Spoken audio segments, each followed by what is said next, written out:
Continuing to follow road conditions from this weekend's winter storm, heavy ice still affecting many roadways. 8 News reporter Jamal Williams is in Chesterfield for us now with the final tally on crashes from the weekend. According to Virginia State Police, 506 crashes happened over the weekend during this winter storm, with 38 people injured. Here in Central Virginia, police say 108 crashes happened with 4 people hurt.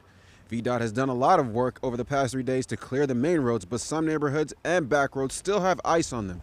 Officials are still asking for patience as they work to get every area that needs road treatment.